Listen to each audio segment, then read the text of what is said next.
Hello students, probability का next question है हमारे पास, देख लेते हैं। क्वेश्चन है a letter of English alphabet is chosen at random, what is the probability that chosen letter is consonant. यहाँ पे क्या कहा जा रहा है, इंग्लिश अल्फाबेट का कोई भी लेटर चूज किया जाता है रैंडमली, अचानक से कोई भी लेटर चूज कर लेते हैं, तो प्रोबेबिलिटी निकालना है, find the probability that chosen letter is consonant. तो कॉन्सोनेंट फाइंड करने की प्रोबेबिलिटी बतानी है आपको। तो टोटल आउटकम्स कितने हो सकते हैं, इंग्लिश का कोई भी अल्फाबेट हो सकता है, तो इंग्लिश का टोटल अल्फाबेट होते कितने हैं 26। तो यहाँ के सॉल्यूशन में हमको क्या लिखना है, टोटल आउटकम्स 26 अल्फाबेट होते हैं, तो कोई भी अल्फाबेट आ सकता है, मतलब हमारा आउटकम 26 हो सकता है, नंबर ऑफ आउटकम्स 26 हो सकते हैं। This is not outcome, outcome हो सकता है ए आ जाए, बी आ जाए, सी आ जाए, डी आ जाए, डॉट डॉट डॉट जेड तक कुछ भी आ सकता है। This is the number of outcomes, not outcome. Outcome ये सारे हैं, ए आ सकता है, बी आ सकता है, सी या डी या कोई भी।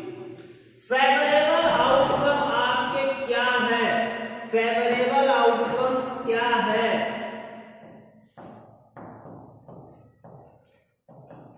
फेवरेबल आउटकम्स का मतलब हमें क्या फाइंड चाहिए, क्या तो कॉन्सोनेंट चाहिए, क्या चाहिए, कॉन्सोनेंट चाहिए। कॉन्सोनेंट इसमें से कौन कौन से हो सकते हैं, जो वॉवेल नहीं है वो कॉन्सोनेंट हो सकता है। तो वॉवेल्स होते कितने हैं 5, इस 26 में से 5 हट जाएंगे, वो कॉन्सोनेंट हो जाएंगे, मतलब ए ई आई ओ यू नहीं होना चाहिए, बाकी कुछ भी हो सकता है। तो 21 कॉन्सोनेंट होते हैं और 5 वॉवेल्स होते हैं, ठीक है।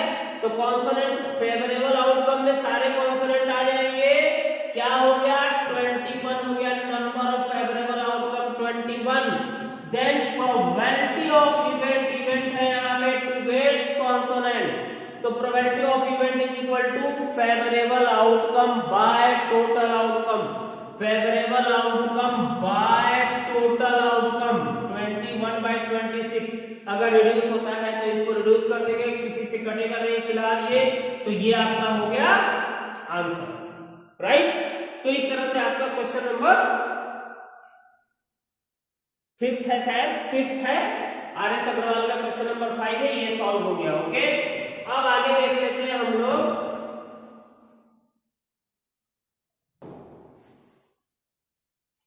इरेज कर लेते हैं। नेक्स्ट आपके पास है, नेक्स्ट क्वेश्चन है, उसमें क्या बोला जा रहा है इसको भी हम लोग देखेंगे।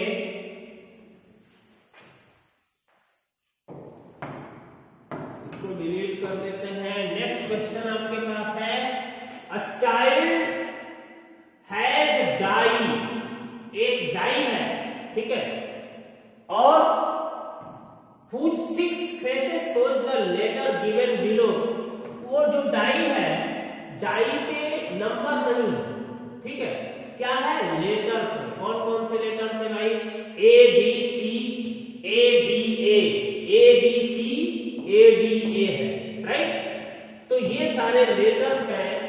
तो देख लेते हैं यहाँ पे क्वेश्चन क्या बोल रहा है, ठीक है। क्वेश्चन में बोल रहा है the die is thrown once, what is the probability of getting A and D. पहला ऑप्शन है, यहाँ पे फाइंड करना है आपको, प्रोबेबिलिटी निकालना है ऑफ, प्रोबेबिलिटी ऑफ इवेंट क्या होगा, और इवेंट क्या है, टू गेट ए। दूसरा इवेंट है टू गेट डी, ठीक है, 2 पार्ट में दिया हुआ है। तो पहला इवेंट है टू गेट ए और दूसरा इवेंट है टू गेट डी, मतलब ए और डी आने की प्रोबेबिलिटी बतानी है आपको। तो यहाँ टोटल आउटकम है कितने, क्या क्या है भाई, A B C A D A, total हो गए 6। तो लिख लेते हैं यहाँ पे टोटल आउटकम्स 6 हो गए, राइट। फेवरेबल आउटकम,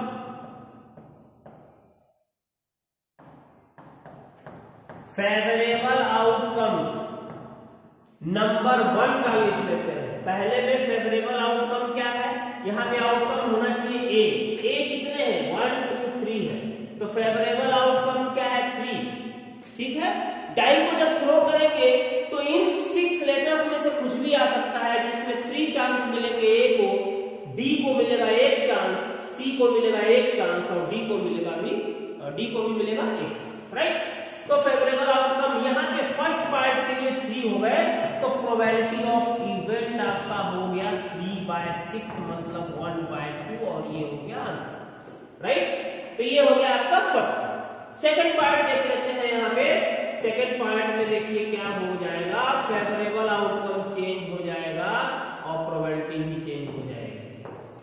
तो सेकंड पार्ट देख लेते हैं, फेवरेबल आउटकम। अब यहाँ पे सेकंड में आपका इवेंट क्या है, टू गेट डी कितने हैं इसमें 1 है, और टोटल आउटकम तो वही रहेगा 6 ही रहेगा। तो प्रोबेबिलिटी ऑफ इवेंट क्या हो गया यहाँ पे 1/6 और ये हो गया आंसर। Okay, good bye.